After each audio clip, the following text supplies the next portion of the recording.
नमस्कार, आप सभी का हमारे YouTube चैनल पर स्वागत है। तो आज हम सुनेंगे मासिक शिवरात्रि की कथा। तो अगर आपने हमारे YouTube चैनल को सब्सक्राइब नहीं किया है तो उसे सब्सक्राइब कर लें। हम ऐसे ही धर्म से जुड़ी कथाएं और कहानियां लाते रहते हैं, तो हमारे चैनल को ज़रूर सब्सक्राइब कर लें। साथ ही बेल आइकन भी प्रेस करें ताकि आपको वीडियो के नोटिफिकेशन सबसे पहले मिले। तो आइए शुरू करते हैं मासिक शिवरात्रि की कथा। प्राचीन समय की बात है। एक चित्रभानु नाम का शिकारी था। वह शिकार करके उसे बेचता और अपने परिवार का पेट भरता। वह उसी नगर के एक साहूकार का कर्जदार भी था और आर्थिक तंगी के कारण उसका ऋण नहीं चुका पा रहा था, जिससे साहूकार को गुस्सा आ गया और शिकारी चित्रभानु को शिव मठ में बंदी बना लिया। संयोगवश उसी दिन मासिक शिवरात्रि थी, जिस कारण शिव मंदिर में भजन कीर्तन हो रहे थे और वह बंदी शिकारी चित्रभानु पूरी रात शिव जी के भजनों और कथा का आनंद लिया। सुबह होते ही साहूकार ने उसे अपने पास बुलाया और ऋण चुकाने के लिए कहा।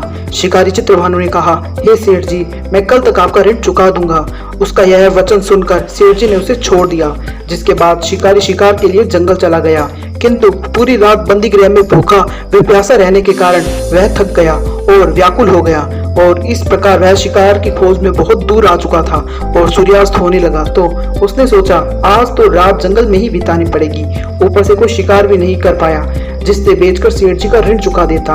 यह सोचकर वह एक तालाब के पास पहुंच गया और उसने भरपेट पानी पिया, जिसके बाद वह बेल के पेड़ पर चढ़ गया, जो कि उसी तालाब के किनारे था। उसी बेल पत्र के पेड़ के नीचे शिवलिंग की स्थापना हो रखी थी, किंतु वह पूरी तरह बेल की पत्तियों से ढका होने के कारण उस शिकारी को दिखाई नहीं दिया। शिकारी भानु पेड़ पर चढ़ गया। उसके चढ़ने के कारण बेल पत्र की टहनियां व पत्तियां टूटकर नीचे गिर गई। संयोगवश वे टहनियां व पत्ते शिवलिंग पर ही गिरते रहे और शिकारी भानु रात्रि में पूरे दिन भर भूखा प्यासा था और इसी प्रकार उसका मासिक शिवरात्रि का व्रत पूरा हो गया। कुछ देर बाद उस तालाब पर पानी पीने के लिए एक गर्भवती हिरनी आई और पानी पीने की लगी। हिरनी को देखकर शिकारी चित्रभानु ने उसे धनुष पर चढ़ा लिया और छोड़ने वाला था तो हिरनी गर्भवती बोली, तुम धनुष तीर मत चलाओ, क्योंकि इस समय मैं गर्भवती हूँ और तुम एक साथ दो जीवों की हत्या नहीं कर सकते, परंतु मैं जल्दी ही प्रसव करूंगी, जिसके बाद मैं स्वयं तुम्हारे पास आ जाऊंगी, तब तुम मेरा शिकार कर लेना। इस हिरनी की बात सुनकर चित्रभानु ने अपने धनुष को नीचे कर दिया। इतने में वह हिरनी झाड़ियों में लुप्त हो गई। इसके बाद वह हिरनी झाड़ियों में लुप्त हो गई। ऐसे में जब शिकारी ने अपने धनुष की प्रत्याशा चढ़ाई और ढीली करी, उसी दौरान कुछ पत्ते झड़कर शिवलिंग के ऊपर गिर गए। ऐसे में शिकारी के हाथों से प्रथम पहर की पूजा हो गई। कुछ देर बाद हिरनी में से निकली। उसे देखकर शिकारी की खुशी का ठिकाना नहीं रहा। चित्रभानु ने उस हिरनी का शिकार करने के लिए अपना धनुष उठाया और तीर छोड़ने लगा। हिरनी बोली, शिकारी आप मुझे मत मारो, मैं अभी ऋतु से निकली हूँ और अपने पति से बिछड़ गई हूँ। उसी को ढूंढते हुए यहाँ पहुंची हूँ। मैं अपने पति से भेंट कर लूं, उसके बाद तो मेरा शिकार कर लेना। यह कहकर वह हिरनी वहां से चली गई। शिकारी चित्रभानु अपना 2 बार शिकार खोकर बहुत दुखी हो गया और चिंता में पड़ गया कि प्रातः सेठ जी का ऋण कैसे चुकाऊंगा। जब शिकारी ने दूसरी बार हिरनी का शिकार करने के लिए धनुष पर प्रत्याशा चढ़ाई तो बेल पत्र के पत्ते झड़कर शिवलिंग के ऊपर गिर गए। ऐसे में पूजा का पहर भी पूरा हो गया। ऐसे में अर्धरात्रि बीत गई और कुछ समय बाद एक हिरनी अपने बच्चे के साथ तालाब पर पानी पीने के लिए आई। चित्रभानु ने जरा सी देरी नहीं की और धनुष पर प्रत्याशा चढ़ाई और तीर छोड़ने लगा। इतने में हिरनी बोली, हे शिकारी आप मुझे अभी मत मारो, यदि मैं मर गई तो मेरा बच्चा अनाथ हो जाएगा। मैं इन बच्चों के इनके पिता के पास छोड़ आऊं, जिसके बाद तुम मेरा शिकार कर लेना।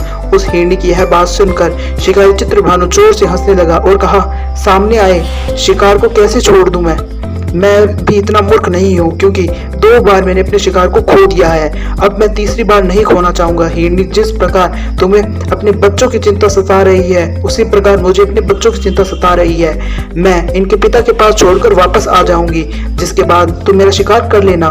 मेरा विश्वास कीजिए शिकारी राज। हिरण की यह बात सुनकर शिकारी को दया आ गई और उसने उसे जाने दिया। ऐसे में शिकारी के हाथों से तीसरे पहर की पूजा हो गई। कुछ समय बाद एक मृग वहां पर आया।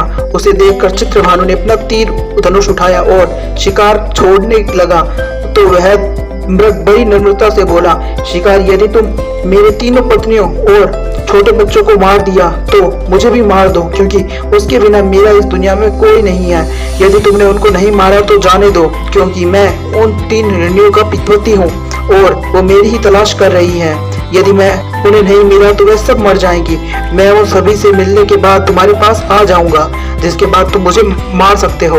उस मृग की बात सुनकर शिकारी को पूरी रात का घटना चक्र समझ में आ गया और उसने पूरी बात मृग को बता दी। मेरी तीनों पत्नियां जिस प्रकार प्रण करके गई है उसी प्रकार वे वापस आ जाएंगी, क्योंकि वो तीनों वचन की पक्की है। और यदि मेरी मृत्यु हो गई तो वे आपस में अपने धर्म का पालन नहीं करेगी।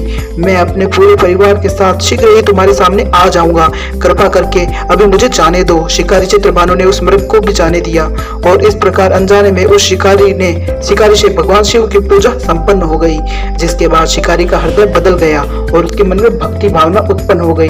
कुछ समय बाद मृग अपने पूरे परिवार अर्थात 3 हिरनी व कुछ बच्चों को लेकर शिकारी के पास आया और कहा कि हम अपनी प्रतिज्ञा के अनुसार यहाँ आ गए हैं, अब आप हमारा शिकार कर सकते हैं। शिकारी चित्रभानु जंगल के पशुओं की सच्ची भावना को देखकर उसका हृदय पूरी तरह से पिघल गया और उसी दिन से उसने शिकार करना छोड़ दिया। दूसरे दिन प्रातःकाल ही शेठ जी का ऋण किसी और से उधार लेकर चुकाया और स्वयं मेहनत करने लगा। इसी प्रकार उसने अपना जीवन अच्छी तरीके से जिया। जब शिकारी चित्रभानु की मृत्यु हुई तो उसे यमदूत लेने आए, किंतु शिव दूती ने उसे भगा दिया और उसे शिवलोक ले गए। इसी प्रकार उसे मोक्ष की प्राप्ति हुई। दोस्तों, आज के इस वीडियो में हमने मासिक शिवरात्रि व्रत कथा के बारे में बताया है। यदि आपको हमारे द्वारा प्रदत्त की गई यह जानकारी पसंद आई है तो वीडियो को लाइक करें और इसे शेयर करें। यदि आपके मन में किसी भी प्रकार का प्रश्न है तो हमारे कमेंट में जरूर पूछें। धन्यवाद। और यह भी जान ले कि इस साल मासिक शिवरात्रि कब है, तो 25 अगस्त 2022 गुरुवार को है।